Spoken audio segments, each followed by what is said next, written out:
Sakupan ng Haro Archdiocese. Ito'y sa kabila ng posibleng epekto ng bagyong Odette sa isla ng Panay. Samantala patuloy na ipinatutupad ng simbahan ng striktong health and safety protocols gaya ng 2-meter social distancing sa mga upuan sa loob ng simbahan. Idinaos pa rin ang unang simbang gabi sa Cebu Metropolitan Cathedral kahit pa nasa ilalim pa ng signal number 2 ang lalawigan dahil sa bagyong Odette.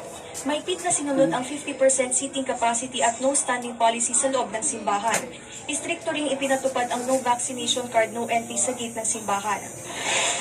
Samantala, sinabayan ng panakanakang pag-ulan ang Misa de Gallo sa Archdiocesan Shrine of St. Cadiz of the Child Jesus. Ngunit hindi naman ito naging hadlang sa mga debotong dumalo sa misa. Nagsanib pwersa ang pulisya at force multiplier sa Cebu City upang maayos na maipatupad ang minimum health protocols. Sa Davao City, dinagsa ng mga Katoliko ang unang Misa de Gallo sa San Pedro Cathedral. Ang karamihan ay dumating na alas 2 pa lang na madaling araw upang makakuha ng pwesto sa loob ng simbahan. 50% lang ng kapasidad ng simbahan ang pinayagang makapasok. Ako si Claire Lacanilao para sa GMA Regional TV. Ang lesbian couple sa Misamis Oriental ikinasal sa simbahan. Ating tunghayan ang kanilang kwento sa report ni James Paulia ng GMA Regional TV 1 Mindanao. Sinelyuhan na ang pagmamahalan ng gay and lesbian couple na sina Chiquita at Gab-Gab matapos silang ikasal sa simbahang Katoliko sa Villanueva, Misamis Oriental. Kabila ng kanilang gender preference sa kanilang prenup photos, makikita si Chiquita na tila siya ang bride dahil sa kanyang suot na gown. Si Gab-Gab naman ang nagmistulang groom dahil nakabarong at pantalon ito. Pero sa araw ng kanilang kasal, sa Our Lady of Guadalupe Parish sa Villanueva, Misamis Oriental, si Chiquita ang tumayong groom at si Gab-Gab naman blooming sa kanyang wedding gown. 2 taon na naging magkarelasyon ang dalawa bago sila nagdesisyon na magpakasal at isa sa kanilang inspirasyon ay ang kanilang 7 buwang kulang na anak na si Braylin. Justin, Ano man? wala ako na daw, sir, na magkami antod sa makasal. Destiny, gud ako matawag kay wala ba dam hagod kay di ba may friends o kung na sa iyaha. Through Facebook lang gud siya. Pinuri naman ng simbahang Katoliko ang dalawa dahil sa kanilang ipinakitang pagpapahalaga sa sakramento ng kasal. Omang ka na ang vocation sa marriage. It is not just only fulfilling human desires and love for one another, but ang ilang vokasyon mo kayo ang procreation, mamahimo silang co-creators of God's creation. Nagpapasalamat naman sina Chiquita at Gab-Gab sa suporta ng kanilang mga mahal sa buhay. Para sa kanila, hindi hadlang ang kanilang kasarian upang maipakita ang tunay na pagmamahalan. Sa karon, i-promise yun mo nga until death do us part. Ilabog sa matang pamilya siya. Ya, mag-respect siya usahay. Dayon, ilab pa sa kasi. Ako, si James Paulia para sa GMA Regional TV.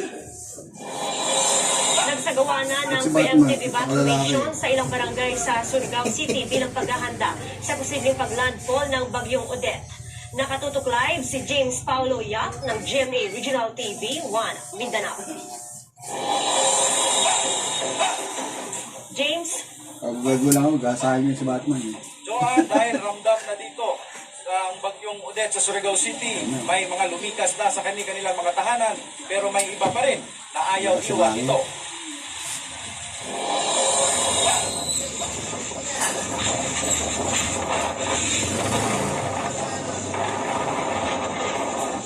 Malakas na hangin ang nararanasan sa Barangay Bunbon, Pati City, Davao Oriental, kung saan natumba itong malaking puno ng kahoy. Agad naman nagsagawa ng clearing operations ang CDRMO sa lugar.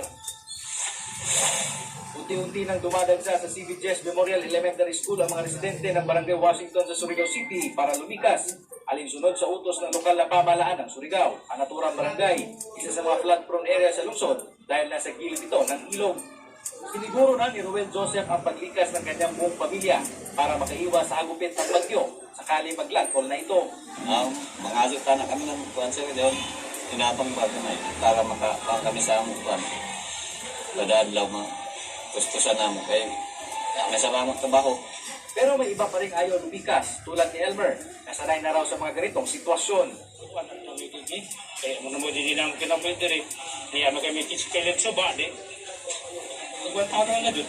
May mga tali na sa gilid ng kalsada para may mahawakan ng mga residente kapag tumaas na ang level ng tubig sa ilog.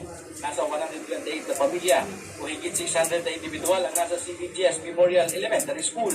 May mga biyahero din na stranded sa Lipata Port matapos kansilahin ang biyahe. Sa Butuan City, nagpulong na ang CDRRMO at iba't ibang ahensya ng gobyerno para sa rescue operations sa posibleng maging epekto ng bagyo. Ilatag na rin ang planong force evacuation, partikular sa mga nakatira sa gilid ng Agusan River at baybay dagat. Kansilado rin ang mga biyahe ng mga papuntang Eastern Visayas. Simula kagabi hanggang ngayong umaga, pabugso-bugsong lakas ng hangin na may kasamang ulan ang nararanasan dito sa Surigao City. Nakaantabay na rin ang CDRRMO Surigao para sa agarang rescue operations kung kinakailangan. Joan? Maraming salamat James Paulo Yap ng GMA Regional TV 1 Mindanao at ingat kayo dyan. Paluha lang. Ipatulong luha. Ito ang inyong Regional TV News. Alam mo na ba? Mas nakahat na tayo lang yun. Ay Kinaparin isang mo ito. mahalagang bahagi ng ating pangkabuuang kalusugan. Walang health kung walang Ay tayo nila, Kaya nila, naman paglaan ng oras para sa mga Ligo, oras. Kumustahin ang mga mahal sa buhay. Prias, At huwag kalimutang ipahinga ang utak. Ngayong panahon ng pandemya, make sure to care for yourself and care for others para sa isang healthy Pilipinas. Tumawag sa mga numerong ito. Paalala mula sa Department of Health. Ako si Enrico Mijares, usa ka taxi driver. Ako si Maya Siliagas, usa ka nurse. Ako, Natay Tara. Ako si Dante. Ako si Irma Morales Mangron. Usa ka indoor. Ako si Maria Magdalena Suba. Usa ka doktor. Ako nga ako, kumplito. Estado para sa kalipayong pasto. Kami humana. Kamo, kamusta ba? Pagpatapunan na.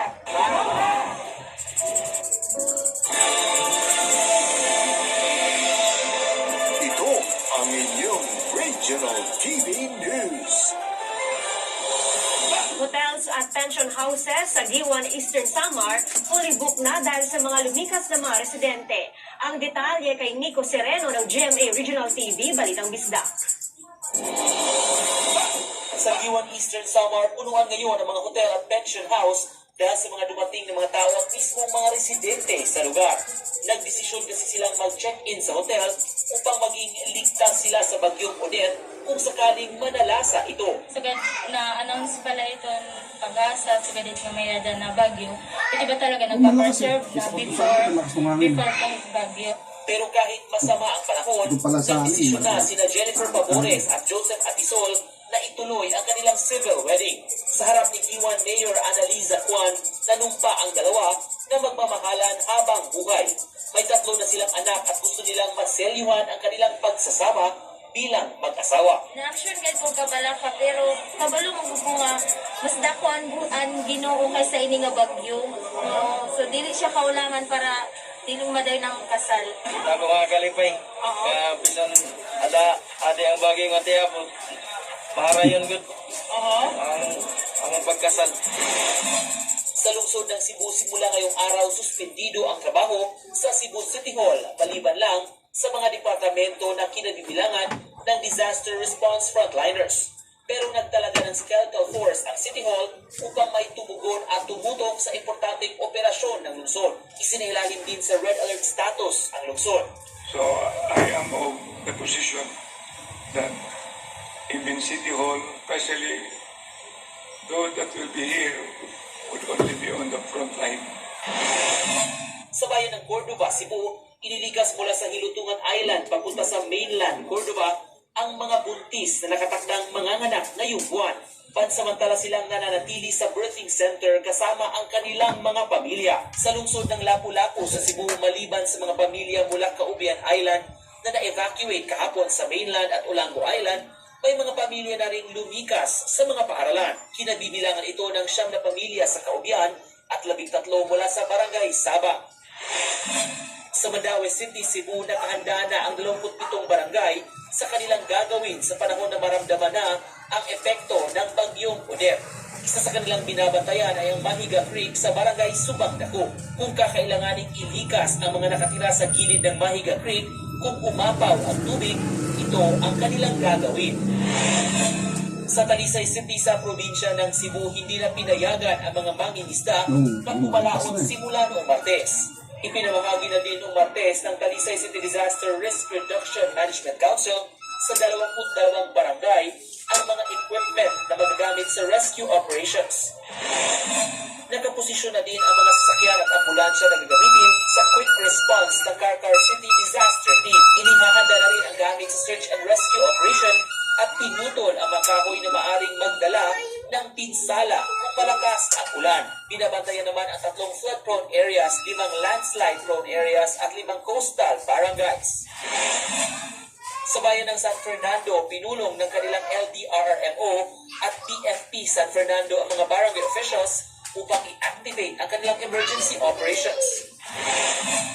Sa City of Naga, Cebu, inactivate na ang mga Barangay Disaster Risk Reduction and Management Council. Hinikayat nila ang mga residente na tumugon sa preemptive evacuation kung kinakailangan. Sa bayan ng Minglanilla, Cebu, nakahanda na ang evacuation center. Nag-iikot na rin ang mga kasapi ng Minglanilla Fire Station, Police Station at MDRRMO sa mga barangay, lalo na sa 4 na coastal barangays para paalalahanan ang mga residente na maging alerto at lumikas kung kinakailangan.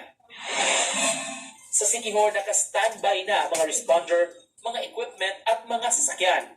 Bukas ang Emergency Operations Center at ang mga munisipyo 24 oras. Nag-repack na din sila ng relief goods at sinimula na ang pamimigay nito sa mga barangay. Kansilado ang mga biyahe ng barko papunta sa Negros, Bohol at Mindanao. Sa Negros Oriental, ipinagbabawal na ang paglalayag ng mga sasakyang pandagat. Itinali na ng mga mangingisda ang kanilang mga bangka upang hindi anurin ng malalaking alon. Nakahanda na rin ang evacuation area para sa mga maapektuhan ng bagyo. Sa Baclayon, Bohol, inilayo na din ng mga mangingisda sa baybayin ang kanilang mga bangka upang hindi masira ng mga alon. Sa lungsod ng Tagbilaran sa Bohol, itiniklop naman ang mga higanteng billboard at tarpaulin sa Galyares Street. Arestado ang 33 anyos na ginang at umunoy kanyang kalaguyo matapos maaktuang magkasama sa loob ng isang motel sa Lawag City, Ilocos Norte. Ayon sa pulisya, nakita ng hipag na pumasok sa motel ang ginang kasama ang umunoy kalaguyo, kaya agad niyang isinumbong sa kapatid. Humingi sila ng tulong sa pulisya para makapasok sa motel at dito nahuli sa akto ang dalawa na magkasama sa isang kwarto. Desidido ang asawa ng babae na magsampa ng kaso laban sa dalawa. Nakupol na lang po ng regular file kasi po nung pumunta na po ng ating mga investigador doon sa Piskalya is mayroon pa palang isang kulang na dokumento na dapat may presenta para mapatunayan na yung talagang dalawang nahuli ay talagang mayroon silang relation. Principal sa Liganes, Iloilo, arestado sa pagpapaputok ng baril sa loob mismo ng paaralan. Si Jan Sala ng GMA Regional TV 1 Western Visayas, nakatutok. Halos hindi makatulog ang lola si Salvacion dahil sa kaba matapos makarinig ng putok ng baril. Alis ng gabi sa barangay Ginubatan sa Pahay ng Liganes, Iloilo. Di siyempre sir, kung baan kami, ang akong galing bata, ang ako kuhambaya, nanay, tatay na to. Kinalaunan ay natukoy ang nagpaputok ng baril na si Romeo Valiente na principal ng Ginubatan Elementary School. Ayon sa Liganes Police, inamin ni Valiente na siyang nagpaputok. Inaresto ito at kasalukuyang nakakulong sa Liganes Police Station. Inhaboy ko no ang ginatinira niya wala sa sulod sa opisina. Nare ba lang sir, dira na siya nag-tiner tambalya. May lisensya mo kuno, pero may pangitaan naman doon sa mga dokumento sa armas ya, wala man sa maging pakita sa subo. Wala namang tinamaan sa pagpaputok ng baril ni Valiente. Ayon sa mga residente at barangay officials, marami naman nung nagre-reklamo laban sa principal. Naniniwala din ng mga ito na nakainom ito nang mangyari ang pagpaputok. Pagdapan ka mga kagawad. Nga diri siya katulog kong gabi. Nagainom ba ko no? Ari di, yan pamangkot ko sa ila kung nagainom ang bayan ko para sa tao yan. Pero Parang pagkat ko nakainom nakainom ko siya. Sinubukan ng GMA Regional TV na makuhanan ng pahayag si Valiente, ngunit hindi na ito nagpaunlak pa ng interview. Mag-iimbestiga naman ang Department of Education 6 sa nangyaring insidente. Ako si John Sala para sa GMA Regional TV. GMA Regional TV patuloy sa pamibigay ng tulong sa iba't ibang probinsya sa bansa. Narito ang report ni Claire Lacanilaw ng GMA Regional TV, Balitang Miana. Muling ipinadama ng Lucano naman. ang ngiti at pag-asa ngayong nalalapit na Kapaskuhan sa pamamagitan ng Kapuso Barangayan on Wheels sa Barangay Banlag, Kalasyaw, Pangasinan na mahagi ng maagang pamasko sa mahigit 100 residente bilang pasasalamat ng GMA Regional TV sa walang sawang suporta at pagmamahal ng mga kapuso.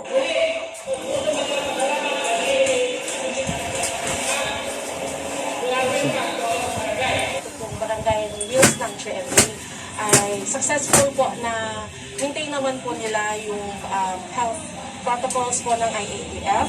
Labis ang pasasalamat ng vegetable vendor na si Aquilina Balani sa natanggap na regalo. Maraming salamat po sa pamasko ng GMA Regional TV sa magang pamasko po. Hindi napigilan ng 51 anyos na si Nanay Dali na maluha habang ibinabahagi ang hirap na nararanasan sa buhay. Bukod sa pagiging street sweeper, may iba pa siyang sideline para mapunan ang pangangailangan ng kanyang 3 anak. Makatapos yung daming 3 ko kabata. Pagaling ka din subong kabataan ko aran ng katwan. Kaya wala nga lang naglakman. Yung ginapangayo, laga ng tani ng agot ko labang pag-spilang ko tapos. Kabilang si Nanay Lalin sa mahigit 200 residente na Barangay Bo Obrero at Barangay San Isidro sa distrito ng La Paz, Iloilo. Sa mga benepisyaryo ng maagang pamasko mula sa Kapuso Barangayan on Wheels, kasama ang GMA Regional TV sa pagbibigay saya at sorpresa sa mga kapuso ngayong Kapaskuhan. Ako si Claire Lacanilaw para sa GMA Regional TV. Samantala, mapapanood niyo po ang episode na ito at iba pang pinakahuling balita sa iba't ibang region at probinsya sa Pilipinas sa official website ng GMA.